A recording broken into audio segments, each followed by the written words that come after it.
अस्सलाम वालेकुम दोस्तों। पाकिस्तान की पार्लियामानी या मजलिस शुरा के दो ईवान होते हैं।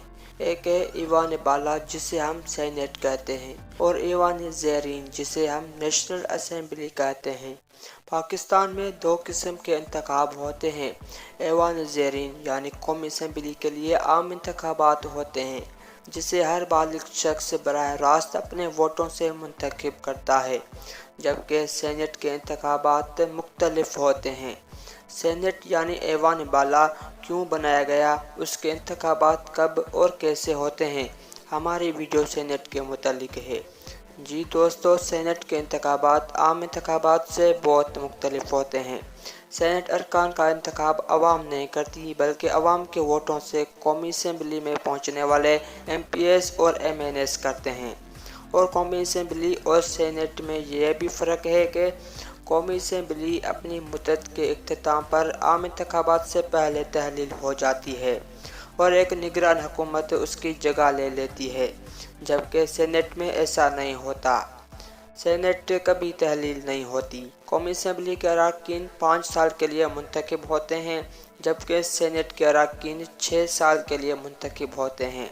सेनेट में हर 3 साल बाद आधे अरकान का इंतखाब होता है। हर 3 साल बाद जो अरकान रिटायर्ड होते हैं वो बेसिकली अपनी 6 साल की मुद्दत पूरी करके ही होते हैं। और चारों सूबों के सेनेटर्स का इंतखाब चारों मुतल्लिका सूबाई असेंबली में होता है, जबकि इस्लामाबाद और फाटा की सीटों के लिए पोलिंग कौमी असेंबली में होती है। सेनेट के इंतखाबात के बाद इन तमाम कामयाब होने वाले उम्मीदवारों में से एक को 3 साल के लिए चेयरमैन सेनेट जबकि एक को डिप्टी चेयरमैन सेनेट बनाया जाता है। इसके अलावा सदर पाकिस्तान की गैर मौजूदगी में चेयरमैन सेनेट ही कायम मकाम सदर होता है। जी दोस्तों, जैसे कि मैं पहले जिक्र कर चुका हूँ कि सेनेट के इंतखाबात कौमी असेंबली से मुख्तलिफ होते हैं। सेनेट के इंतखाबात सिंगल ट्रांसफरेबल वोट के ज़रिए होते हैं जिसको हम STV कहते हैं।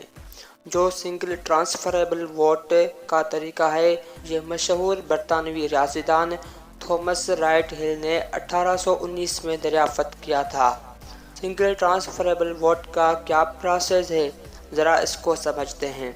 इस प्रोसेस के तहत जीतने वाले उम्मीद को जीतने के लिए जितने वोट दरकार होते हैं उसे गोल्डन फिगर कहा जाता है।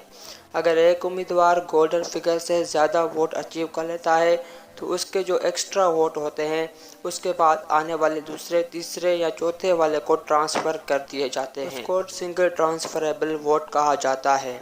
आपको आसानी से समझाने के लिए एक मिसाल ले लेता हूँ। फ़र्ज़ करें कि एक क्लास में 40 स्टूडेंट हैं। क्लास ने एक कमेटी बनाई जिसके 4 मेंबर होंगे। अब टोटल नंबर ऑफ़ स्टूडेंट को टोटल नंबर ऑफ़ सीटों से डिवाइड करेंगे तो 10 का फिगर आ जाएगा और ये जो 10 है इसे गोल्डन फिगर कहेंगे। मतलब हर उम्मीदवार को जीतने के लिए 10 वोट दरकार होंगे। मिसाल के तौर पर 5 उम्मीदवार इलेक्शन में खड़े होते हैं। 5 उम्मीदवारों को हम A, B, C, D और E का नाम देते हैं। A उम्मीदवार जो है वो 20 वोट लेता है, B उम्मीदवार 7 वोट लेता है, C 6 वोट हासिल कर पाता है, जबकि D के पास 5 और E के पास 2 वोट होते हैं। A ने 20 वोट हासिल किए, मतलब उसने गोल्डन फिगर से 10 वोट ज़्यादा हासिल किए। A तो सेनेटर मुंतखब हो गया। सीटें 4 थी जिनमें से एक A को मिल गई और हमें बाकी सीटों के लिए सेनेटर मुंतखब करना है। इसलिए A ने जो 10 इजाफी वोट लिए थे वो दूसरे कैंडिडेट्स में ट्रांसफ़र किए जाएंगे। मिसाल के तौर पर B को 6 लोगों ने दूसरी तरजीह पर रखा था। जो A के पास 10 इजाफी वोट थे उनमें से 6 B को ट्रांसफ़र हो जाएंगे। B के पास पहले 7 वोट थे, अब 13 हो गए। A के पास जो 4 इजाफी वोट बचे हैं उन्होंने C नंबर को नंबर 2 पर रखा था, तो 4 वोट C को ट्रांसफ़र हो जाएंगे और C के पास पहले 6 वोट थे, अब 10 हो गए। इस तरीके से B और C भी सेनेटर मुंतखब हो गए और जो 3 इजाफी वोट B के पास रह गए हैं उन्होंने D को तीसरे नंबर पर रखा था, तो वो 3 वोट D के पास ट्रांसफ़र हो जाएंगे। ڈی کے پاس پہلے 5 تھے اور اب 8 ہو گئے، جبکہ گولڈن فگر 10 ہے۔ اس قانون کے مطابق اگر ایک امیدوار گولڈن فگر اچیو نہیں کرتا لیکن اس کے ووٹ باقی کے امیدواروں سے زیادہ ہو تو وہ بھی فاتح قرار پائے گا۔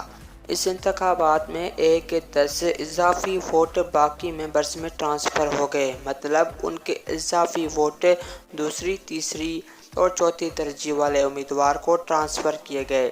اس لیے اس انتخابات کو سنگل ٹرانسفریبل ووٹ یعنی STV کہا جاتا ہے۔ اس طریقے سے پاکستان کے سینیٹ انتخابات میں اراکین کو چنا جاتا ہے۔